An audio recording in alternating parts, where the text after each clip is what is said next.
오늘은 마태복음 45번째 시간입니다. 마태복음 12장 22절에서 37절 말씀 가지고 함께 은혜 나누고자 합니다. 여러분, 탁월한 신학자요 그리고 인문학자로 알려진 달라스 윌라드라는 분이 계십니다. 이분이 책이 참 유명한데요. 하나님의 모략이라는 책입니다. 달라스 윌라드, 인문학자이면서 신학자입니다. 여러분, 이 책이 50번을 재판을 해서 찍어낼 만큼이나 전 세계적으로 아주 탁월한 책입니다. 불후의 명작이죠. 이 책에 보면 신앙의 핵심을 이렇게 이야기합니다. 현대인의 문제점을 지적하면서 이렇게 이야기합니다. 현대인의 문제점은 예수 그리스도의 분명한 가르침에 대한 이해와 순종이 자신의 삶의 진정 중요한 요소라는 확고한 의식이 없다. 뿐만 아니라 그것이 삶의 본질이라는 생각은 아예 없다는 사실이다. 현대 기독교인들의 문제점을 지적하면서 뭐라고 이야기하는가 하면 예수 그리스도의 삶과 가르침이 정답이다라는, 그에 동의하지 않는 사람들이 참 많다는 거예요. 여러분, 우리는 그래서 예수 그리스도의 가르침과 교훈 그리고 그분의 삶에 순종하는 것들을 배워나가는 신앙이 되어야 됩니다. 마태복음은 예수 그리스도를 잘 묘사하고 있습니다. 여러분, 예수 그리스도께서 살아온 행적을 마태는 어떤 관점에서 무엇을 강조하면서 우리에게 제시할까요? 바로 긍휼이라는 것입니다. 여러분, 최영삼 교수가 지은 책이 있습니다. 긍휼의 목자 예수라는 책인데요. 이 책입니다. 제가 마태복음을 강의하면서 자주 들여다보는 책인데요. 이 책에 보면 마태복음의 제목을 긍휼의 목자 예수라고 적고 있습니다. 그래서 마태복음 핵심 구절을 9장 13절, 너희가 가서 내가 긍휼을 원하고 제사를 원치 아니하노라 하신 뜻이 무엇인지 배우라. 여러분, 마태는 우리에게 긍휼의 예수님을 소개합니다. 12장 7절에 보면 나는 자비를 원하고 제사를 원치 아니하노라 라는 말씀이 있어요. 마태는 끊임없이 예수님의 삶의 내용, 삶의 본질, 삶의 핵심이 무엇인가 하면 긍휼이라는 거예요. 긍휼. 여러분, 긍휼이 뭘까요? 지난주에 긍휼이라는 단어를 우리 김도영 집사님 물어요. 제가 당황했습니다. 우리 교회에서 자주 긍휼 이 말을 쓰는데 한자를 그 뜻을 잘 모르고 그냥 쓰고 있었어요. 그래서 제가 한자를 찾아봤습니다. 여러분, 긍휼이라는 말은요, 자랑할 긍 또는 아낄 긍, 불쌍히 여길 휼입니다.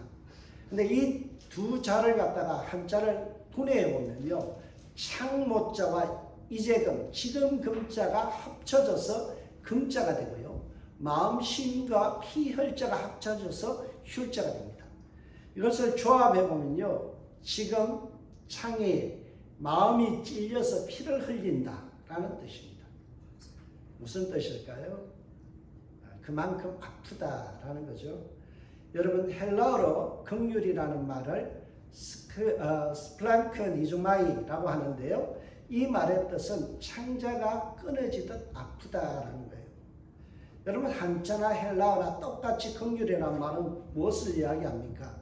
남의 아픔을 보고 남의 고통을 볼 때 애간장이 녹는 거예요. 마음에 피가 흐르는 피멍이 드는 그 아픔, 이것을 긍휼이라는 거예요. 여러분, 교회가 긍휼 사역, 이러니까 돈 몇 푼 집어주는 것, 또는 가난한 사람에게 뭔가 혜택을 좀 주는 것 정도로 생각하는데요. 성경이 말하는 긍휼은요, 기본적으로 애간장이 녹는 거예요. 우리 김준길 집사님이 지금 병원에 있는데요. 그 기도를 하면서 우리 마음속에 애간장이 녹아야 돼요. 그게 긍휼이에요. 남의 아픔과 고통을 보면서 우리는 아파할 줄 알아야 돼요. 그게 바로 긍휼이죠. 마태복음 12장은 끊임없이 예수님의 긍휼에 대해서 우리에게 강조합니다. 예수님의 긍휼의 모습을 드러냅니다. 상한 갈 때도 꺾지 아니하고 꺼져가는 심지도 끄지 아니하시는 예수님. 상한 갈 때가 뭐라고 했죠? 옛날에 자로 사용하는데 쓸모없이 상해버리면 버리는 거예요. 꺼져가는 등불은 그늘만 피우는 거예요. 그래서 꺼버리는 거예요. 쓸모없는 인생도 주님은 결코 버리지 않아요. 여러분 오늘날 쓸모없으면 버림받잖아요. 그러나 예수님은요 한 사람도 쓸모없다 말하지 않아요. 우리 교회 한 사람 한 사람이 쓸모있는 존재라고 주님은 인정하세요. 우리 눈에는 쓸모없어 보이는 그 하찮은 존재도 걸어다니는 홈리스 피플조차도 주님은 뭐라고요? 쓸모있다. 그렇게 보시는 게 긍휼의 마음이에요. 그래서 마태는 오늘 본문을 그때라는 말로 시작합니다. 그때가 언제입니까? 지속적으로 긍휼의 사역을 베푸시는 그때. 오늘 바로 앞단락 15절에서 22절까지의 내용이 있죠. 거기에 12절에서 시작되어지는 15절부터 22절까지의 첫 부분에 보세요. 예수께서 아시고 그 길을 떠나시니 많은 사람들이 따라오는지라 예수께서 그들의 병을 다 고치십니다. 그들의 병을 다 고치십니다. 예수님은 끊임없이 긍휼을 베푸세요. 나하고 상관없는 사람이에요. 그저 예수님께서 시건되면서 자기에게 필요한 것을 달라는 사람이에요. 그런데 그들을 외면하지 않으세요. 12장 13절에 보면 안식일 논쟁 후에 손마른 자를 회복시켜 주십니다. 15절에 보면 모든 병자를 다 고쳐주셨어요. 이어서 오늘 본문에 보면 22절에 보면 삼중장애인을 안식일에 예수님이 고치는 장면이 시작됩니다. 22절 보세요. 그때 귀신 들려 눈 멀고 말 못하는 사람을 데리고 왔거늘 예수께서 고쳐주시매 그 말 못하는 사람이 말하며 보게 된지라. 지속적으로 예수님은 긍휼의 사역을 베풀어 주십니다. 아픈 자를 위로하시죠. 특별히 삼중장애인을 외면하지 않고 그에게 치료를 해주시는 예수님의 모습을 보면서 저는 참 감명이 깊어요. 여러분 삼중장애가 있다고 생각해 보세요. 얼마나 힘들까요? 우리는 한 가지 장애만 있어도 불평할 거예요. 힘들 거예요. 그런데 치명적으로 그는 장애의 원인이 귀신 들림에 있다라는 거예요. 귀신 들리기 때문에 그로 말미암아 귀신의 장난 때문에 시각장애, 블라인드가 되고요. 그리고 말 못하는 뮤트, 말을 할 수가 없어요. 사단의 영향에 고통받는 사람이에요. 게다가 그를 괴롭히는 사단 때문에, 사단의 장난질 때문에 아프다고 해도 아픈 그 고통을 말로 표현할 수 없는 사람이에요. 말을 못하기 때문에 그가 아프다라고 신용조차 낼 수 없는 아픈 사람이죠. 참 불쌍한 사람입니다. 예수님이 그의 안타까운 모습을 보시고 묻지도 따지지도 않고 단번에 고쳐주셨어요. 너 예수 믿냐라고 묻지도 않았어요. 너 교회 나가냐 묻지 않아요. 그냥 그 요구 자체가 귀하기 때문에 예수님께서는 단번에 고쳐주셨어요. 그래야 세상 사람들의 주목이 예수님에게 향하기 시작합니다. 세상의 주목을 받기 시작했어요. 한 몸에 예수님은 이제 관심의 대상이 됐죠. 23절에 보면 무리가 다 놀라 이르되 이는 다윗의 자손이 아니냐 하니, 여기서 놀라다라는 말은요 참 친숙한 단어예요. 엑스테미라는 말이에요. 여기서 나온 말이 영어의 엑스타시라는 단어죠. 집단 엑스타시 뭐예요? 집단 최면 또는 황홀경에 빠졌다. 예수님의 치유사역을 보면서 많은 사람들이 압도당하고 황홀경에 빠졌어요. 예수님의 능력 앞에서 그들은 압도당했습니다. 그래서 무리들이 이구동성으로 이는 다윗의 자손이 아니냐, 메시아가 아니냐 웅성거리기 시작했습니다. 그리고 정말 이분이 메시아인가 궁금해하며 서로 말하기 시작했어요. 이런 무리들의 반응에 아주 불편한 사람들이 있었습니다. 그들이 바로 바리새인들입니다. 하나님이 하신 놀라운 치유사역을 비방하기 시작합니다. 24절을 보세요. 바리새인들이 듣고 이르되 이는 귀신의 왕 바알세불을 힘입지 않고는 귀신을 쫓아내지 못하리라 하거늘. 심지어 귀신 바알세불의 졸개로 예수님을 몰아세웁니다. 바리새인들은 예수님을 얼마나 인격적으로 모독하는지 몰라요. 여러분 바알세불이라는 그 신은 집주인, 높음의 주라는 뜻도 있지만 원래 가나안 바알 신앙과 연관이 됩니다.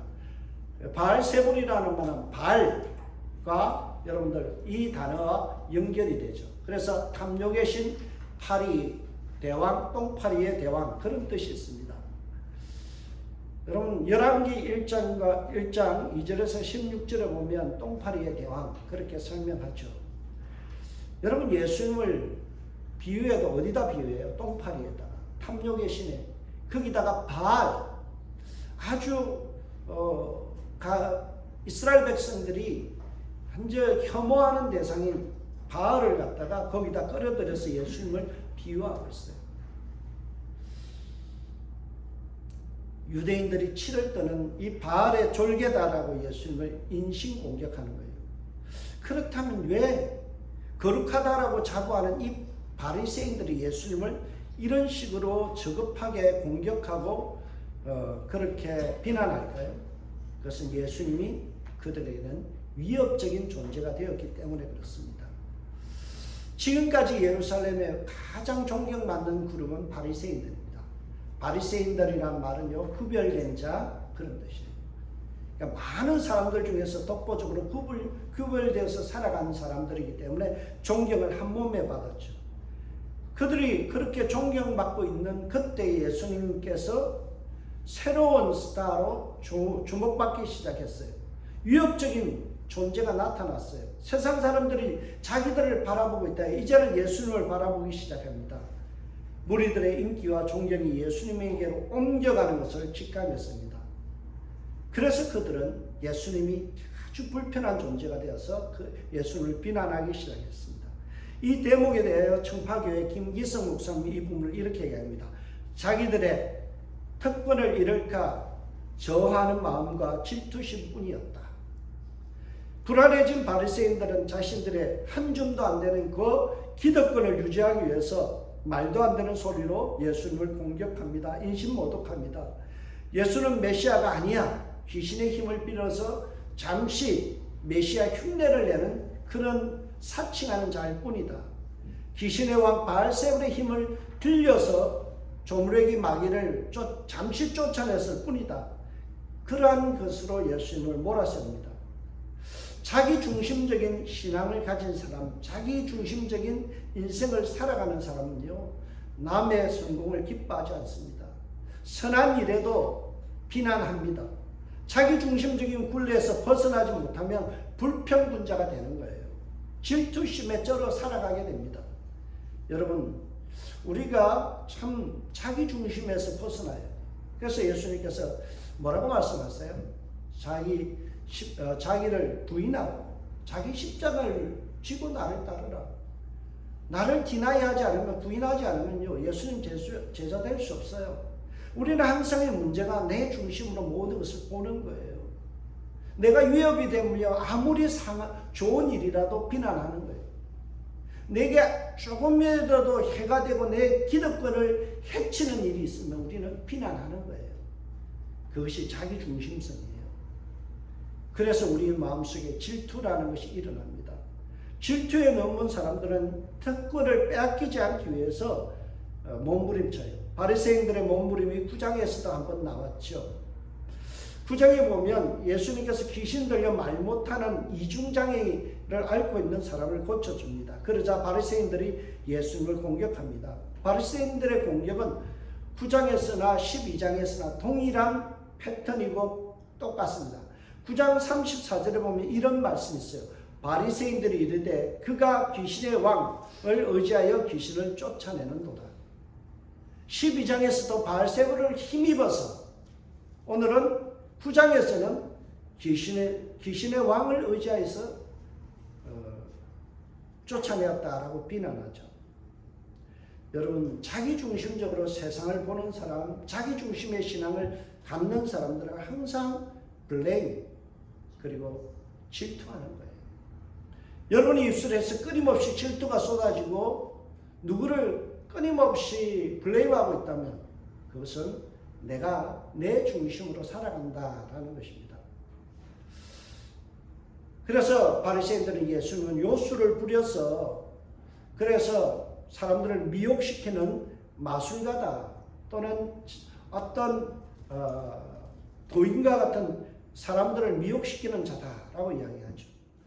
유대인들의 발간한 미시나라는 율법 해석서가 있습니다. 거기에 보면 요술을 행하는 자는 사형에 처해라라고 가르치거든요. 이 대목을 끌고 와서 바리새인들은 예수님을 지금 요술을 행하는 자, 사람들의 마음을 혼란시켜서 그 인기를 독차지하려는 그런 세력을 몰아서 예수님을 죽이려 합니다. 예수님을 부정한 자로 매도하죠. 예수님께서 초자연적인 능력으로 사람을 치유하는 것을 보면서 그의 능력은 인정하지만 힘의 근원과 출처는 귀신을 힘입었다라고 몰아세웁니다. 공격합니다. 예수님은 그 대적자들의 마음을 간파하셨어요. 그리고 반박하기 시작합니다. 바리새인들의 논리의 허점을 파고들어서 말도 안 되는 그들의 주장을 깨부수기 시작합니다. 예수님의 반박의 논리의 근거가 무엇인가요? 너의 주장이 모순되다는 것입니다. 25절에서 26절을 통해서 사단의 한패인데, 사단과 마귀가 한패인데, 만약에 마귀를 쫓아낸다라면 누가 손해보겠느냐? 결국에는 사단의 왕 바알세불이 손해보지 않겠느냐? 손해볼 짓을 왜 하겠느냐? 그러니까 이것은 논리적으로 맞지 않다라는 거예요. 말도 안 되는 소리 그만해라. 만약 너희가 논리가 맞다라면 너희 바리새인들 중에서 귀신을 쫓아낸 자들이 있는데 그들이 너희를 공격할 것이다. 그것이 바로 오늘 본문 27절의 말씀이죠. 또 내가 바알세불을 힘입어 귀신을 쫓아내면 너희의 아들들은 누구를 힘입어 쫓아내느냐? 그러므로 그들이 너희의 재판관이 되리라. 바리새인들 중에서도 귀신을 쫓아낸 사례들이 많이 있거든요. 그들이 누구의 힘으로 귀신을 쫓아낸 거냐? 성령의 힘이냐 아니면 바알세불의 힘입어서 쫓아낸 것이냐? 너희들은 바리새인들의 귀신을 쫓아내면 그것을 로맨스로 생각하면서 내가 쫓아내니까 스캔들로 이야기한다라는 거예요. 여러분 구약 39권에는 들어가 있지만 제2경전이라고 이야기하는 외경에 들어있는 토비트라는 책이 있습니다. 우리 개신교에서는 그것을 정경으로 인정하지 않지만 천주교와 또는 이 동방정교회 같은 데서는 이것을 성경으로 인정해요. 거기에 보면 수많은 바리새인들이 귀신을 쫓아낸 사례를 기록하고 있어요. 그러니까 바리새인들이 귀신 쫓아내면 박수치고 잘했다 그러면서 내가 귀신 쫓아내니까 바알세불을 힘입어서 귀신 쫓아낸다는 너희들의 논리가 틀렸다라는 것을 예수님 지금 지적하는 거예요. 그럼 참 말도 안 되는 논리로, 억지 논리로 예수님을 공격하죠. 여러분 귀신을 쫓아낸 사례는요 외경에만 있는 게 아니에요. 구약 성경에도 나오죠. 사무엘상 16장 14절에서 23절에 보면 악신에 들려있는 사울을 누가 치료해요? 다윗이 수금을 타서 그를 귀신을 쫓아내는 일들을 하죠.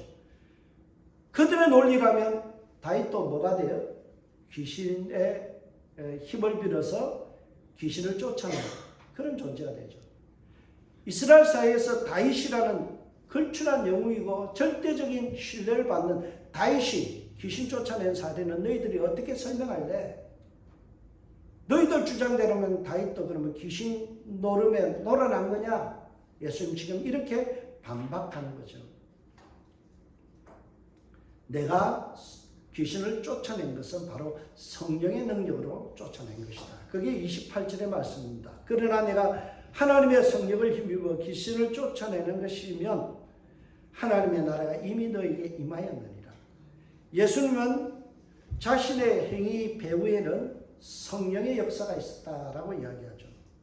성령께서 도우시면 사단 마귀가 도망가게 돼 있다. 결박당한다라는 거예요. 그 사실을 예수님께서 비유로 설명합니다. 그게 29절의 내용이죠. 사람이 먼저 강한 자를 결박하지 않고서는 어떻게 그 강한 자의 집에 들어가 그 세간을 강탈하겠느냐. 결박한 후에야 그 집을 강탈하리라. 여러분 강도가 침입해 오면 사람을 갖다 꽁꽁 밧줄로 묶어놓고 그렇게 세간을 넉탈하잖아요. 도둑질하잖아요. 사람을 풀어놓고 하는 일이 없다는 거예요.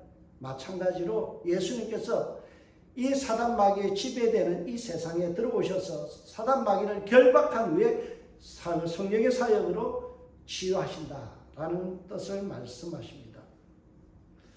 예수님께서 이미 설교와 그리고 치유를 통해서 사단을 결박했어요. 사단의 종살이하고 있는 그들을 구출해 내셨죠. 그래서 R.T. 프랜스라는 탁월한 신학자가 이 마태복음 이 부분을 이렇게 얘기합니다. 예수는 그를 결박했으며 그의 소유를 건져냈다. 예수의 권위가 사단의 권위보다 높음이 증명되었다. 예수님은 사단 마귀를 결박하시고 그들에게 종살이하고 있는 그 하나님의 백성들을 구원해냈다라는 거예요. 사단 마귀를 결박했다는 것은 단순히 귀신이 빠져나갔다라는 의미를 넘었습니다. 하나님의 통치에 반기를 들고 살아가는 인생이 이제는 하나님께 순종하는 인생으로 바뀌어졌다라는 거예요. 하나님의 통치를 거부하던 자가 하나님의 통치 안에 들어가는 자로 바뀌어졌다는 거예요. 그리고 그 인생을 괴롭히던 부자연스럽게 만들었던 언어장애와 시각장애로 인해서 자유함을 잃어버렸던 인생이 자유함을 회복했다라는 거예요. 여러분, 교회는 이 사역을 해야 돼요. 사람을 자유케 하는 사역, 회복케 하는 사역. 이전에는 하나님의 통치를 받아들이지 않는 사람이 이제는 하나님의 질서와 말씀 앞에 순종하고 따라가는 사역. 이것이 교회가 해야 될 사역이에요. 그래서 우리는 이 사역을 위해서 예수 중심으로 연합해야 돼요. 왜냐하면 성령의 사역은 연합 사역이기 때문에 그래요. 성경은 뭐라고 말씀해요? 성령이 하나 되게 하신 것을 힘써 지키라. 여러분, 성령은요 하나 되게 하시는 영이에요. 그래서 우리는 성령 사역, 특별히요 성령 사역하니까 자꾸 오해해요. 뭔가 불이 임하고 방언을 하고, 이게 아니에요. 그거보다 먼저 뭐예요? 일치의 사역이에요. 남이 잘하는 것을 칭찬하는 것, 거기에 힘을 보태는 것, 그게 성령의 사역이에요. 여러분, 사도행전에 성령이 임하고 나서 첫 번째로 일어난 게 뭐예요? 언어가 소통됐다는 거예요. 방언을 이야기하니까 사람들이 알아들었어요. 그게 뭡니까? 사람들이 서로 난곡 반응, 각자의 언어를 이해하고 들었다는 거예요. 육무상통하며 하나가 되었대요. 성령의 사역은요, 기본적으로 우리가 깨달아야 될 건 예수 중심으로 하나 되는 거예요. 오늘 30절 보세요. 나와 함께 아니하는 자는 나를 반대하는 자요, 나와 함께 모으지 않는 자는 해치는 자니라. 여러분, 사단은 끊임없이 이간질합니다. 그래서 사단의 뜻이 뭡니까? 이간의 영, 분열시키는 자, 거짓말하는 자, 그런 뜻이에요. 사단은 끊임없이 거짓말해서 사람들을 이간시킵니다. 하나 되게 하는 것을 해칩니다. 그래서 모이지 않게 하고요, 반대하게 만들어요. 그러나 성도는 뭐 하는 사람이에요? 예수님과 함께하고 연합하는 거예요. 오늘 본문 성령 안에서 연합의 필요성을 강조합니다. 힘을 빼는 자가 아니라 힘을 보태는 자가 되라. 남이 하는 일에 있어서 박수치는 자가 되는 거예요. 여러분, 우리 많은 사람들이요, 남이 하든 말든 나는 상관 안 해. 그런 분들이 있어요. 여러분, 방관자는 참 나쁜 거예요. 신앙에서 중립은 없습니다. 오늘 보면은 두 가지 중에 하나의 신앙이라고 이야기하죠. 함께하는 자, 반대하는 자. 이 둘 중에 하나라는 거예요. 회색 지대는 없습니다. BCNT, 베이커 주스를 쓴 데이비드 터너가 이 30절 이렇게 얘기합니다. 중립을 지키는 것은 불가능하다. 왜냐하면 예수와 그의 나라를 적극적으로 지지하지 않는 사람은 예수를 반대하는 자이기 때문이다. 여러분, 신앙이라는 것은 회색 지대가 없습니다. 중간 지대가 없어요. DMZ와 같은 그런 지역이 없어요. 우리 신앙은 도 아니면 뭡니다. 예수의 편에 서든지 아니면 어때요? 결코 양다리도 없습니다. 여러분, 성령을 따라 사든지 아니면 성령에 반대하든지 둘 중에 하나입니다. 해서 눈치 보면서 적당히 신앙생활을 할 수 없어요. 우리가 성령 안에서 하나 되든지 아니면 방관자 니네들끼리 해라. 이거는 예수님을 반대합니다. 여러분 스펄전이라는 영국의 탁월한 설교가요 목사님이 이 부분을 이렇게 이야기합니다. 회색 지대에서 어슬렁거리는 자여 즉시 지금 즉시 그 위험한 자리를 떠나 하나님 편에 서라. 회색 지대는 없다. 하나님 편에 서든지 사단의 종이 되든지 하나만 선택하라. 여러분 그래서 예수님은 구제불능인 바리새인들을 제쳐두고 머뭇거리고 있는 무리들을 향하여 경고장을 날립니다. 예수님은 바리새인들의 공격을 하고 있던 그 자세에서 이제는 바꿔서 공격을 하기 시작합니다. 아주 매몰차게 독설을 퍼붓습니다. 31절을 보세요. 성령을 모독하는 것은 사심을 얻지 못하고 성령을 거역하면 이 세상과 오는 세상에서도 사심을 얻지 못하리라. 한마디로 지옥 간다라고 이야기합니다. 성령의 사역을 통해서 모든 죄와 그리고 용서의 사역을 하시는 예수님을 공격하는 것은 그 배후에 계신 성령님을 모독하는 일이에요. 예수님을 공격하는 것은 결국에는 어떻게 돼요? 성령을 방해하는 사역이에요. 그래서 결국에는 지옥 간다는 거예요. 여러분 우리가 성령님을 모시고 살아가는 우리가 정말 정직해져야 돼요. 사도행전 5장을 볼 때 저는 참 무섭다라는 생각을 해요. 사도행전 5장에 아나니아와 삽비라 사건이 있죠. 그들이 은혜를 받았는지 부흥회를 했는지 은혜를 받고요. 작정을 금하기로 했어요. 그래서 밭을 팔아서 주님께 하나님께 드리기로 그래서 교회에다 내놓기로 했는데요. 팔고 나니까 아까운 마음이 들었는지 그게 일부를 취해서 숨겼어요. 그래서 베드로가 물었죠. 이게 다냐? 그러니까 답니다. 그 즉시 그의 영혼이 떠나갔어요. 죽었어요. 그 아내도 동일하게 대답하고 죽었어요. 저는 이 장면을 보면서 숨칫하다. 왜 하나님께서 거짓말 좀 했다. 그렇게 사람을 죽이실 수 있나 그런 생각이 들었죠. 5장 3절에 보면 납득이 되는 근거가 있습니다.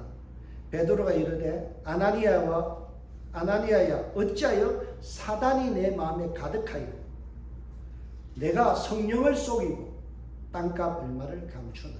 여기에 두 가지 문제가 있죠. 사단이 마음에 가득했다. 거짓말할 때 그 마음에 사단이 틈탄다는 거예요. 두 번째는 뭐예요? 성령을 속였다라는 거예요. 여러분 조심하십시오. 하나님의 공동체 앞에 여러분들이 때로는 거짓말하는 것 저는 속아 넘어갑니다. 그리고 저는 기꺼이요 여러분들이 A라 그러면 A를 받아들입니다. B라 그러면요 이유영나를 만나고 저는 묻지 않습니다. 여러분들이 그렇게 이야기할 때는 그럴 사정이 있다고 봐요. 저는 속아서 드립니다. 성령 하나님은 다 보고 계세요. 그래서 여러분들이 하나님의 교회를 상대로 거짓말은 하지 마세요. 할 말이 없으면요 그냥 묻지 마세요.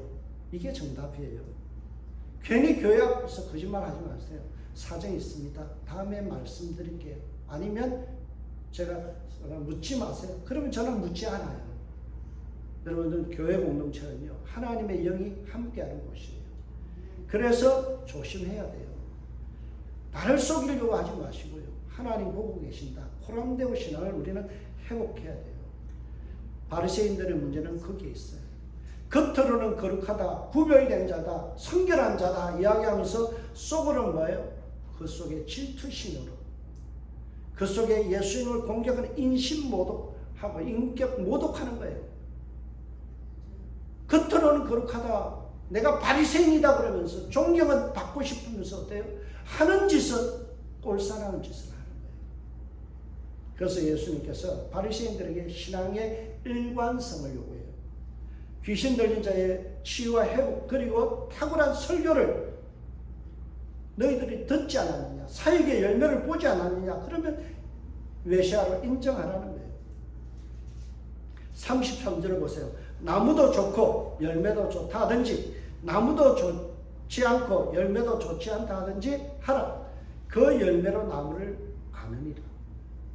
예수님의 사역을 보았다면 너희들이 눈 뜨고 예수님이 치유하시고 회복하고 긍휼히 여기는 것을 보았다면 메시아 인정해라는 거예요. 왜 너희들이 눈으로 보고 확인해 놓고 딴소리 하느냐. 일관성 있게 이야기하라는 거예요. 너희가 정말 양심 없이 성령이 하시는 일들을 눈으로 목도했다면 예수님을 인정해라. 그렇지 않으면 독사의 자식들이다. 아주 예수님 매몰차게 말씀하세요. 너희들의 악한 입술, 그것은 독사와 똑같은 입술이다라는 거예요.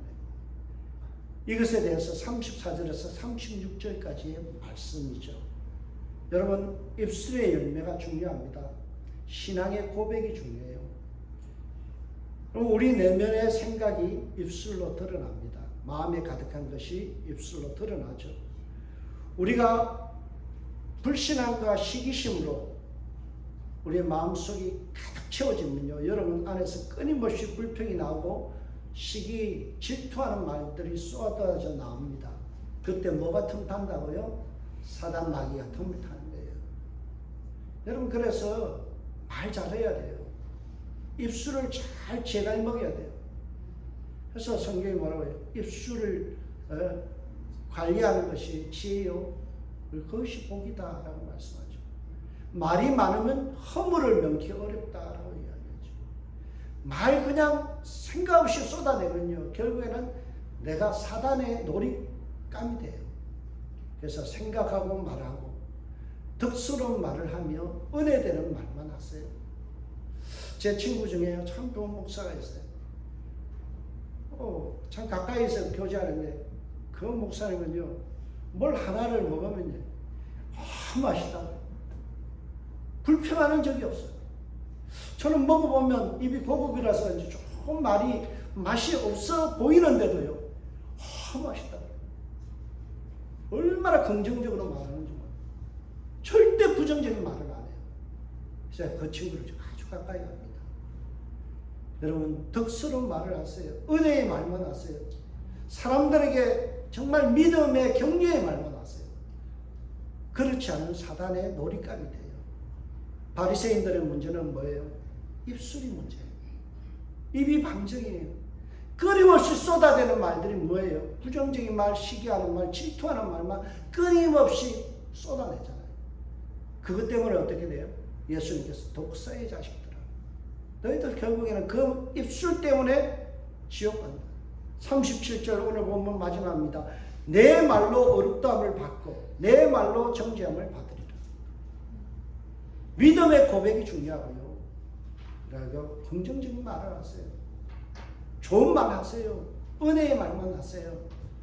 모든 단점과 우리의 부족한 것은 자신도 알아요. 여러분, 저의 부족한 거 자꾸 지적하면요, 주눅들어요. 저도 저의 부족한 거 다 알아요. 그런데 거기다가 확인사살 하려고요, 총 쏘지 마세요. 마찬가지예요. 우리 아내 남편들에게요, 꼭 확인사살 하듯이 말을 해서 아픔을 주는 부분이 있어요. 여러분, 오늘 본문은요, 믿음의 말만 하라는 거예요. 디도서 2장 4절은 우리에게 이렇게 이야기합니다. 책망할 것이 없는 바른 말을 하게 하라. 이는 대적한 자로 하여금 부끄러워 우리를 악하다 할 것이 없게 하려 함이라. 여러분, 바른 말 하세요. 고운 말 하세요. 은혜의 말만 하세요. 믿음의 표현만 하세요. 우리 은샘교도 부족한 건 많아요. 지적해봐야 고쳐지지 않습니다. 잘한다 격려하시고요, 축복하고 은혜의 말들 할 때 서로가 어때요? 더 잘하는 거예요. 우리 교회는 바리새인들 같이 입방정 떠는 사람이 아니라 믿음의 말, 은혜의 말들로 서로 축복함으로 복이 흘러 넘치는 은샘교회 되시길 주의 이름으로 축복합니다. 기도하겠습니다. 하나님, 주의 긍휼하심을 배우기를 원합니다. 세상은 시기하고 질투하는 것에 이력이 나 있고 전문가지만 우리는 사랑하고 축복하며 격려하는 말들로 세워나가는 공동체 되게 하여 주옵소서. 성령을 따라 살아가게 하여 주옵소서. 은혜의 입술이 되게 하여 주시옵소서. 오늘도 하나님 앞에 구하오니 주님, 우리의 기도가 하늘에 상달되어서 우리 김중길 집사님 치유되고 회복되게 하여 주옵소서. 하나님, 우리의 기도와 격려가 사람을 살리는 교회 되게 하여 주옵소서. 감사하고 예수님의 이름으로 기도합니다. 아멘. 찬송가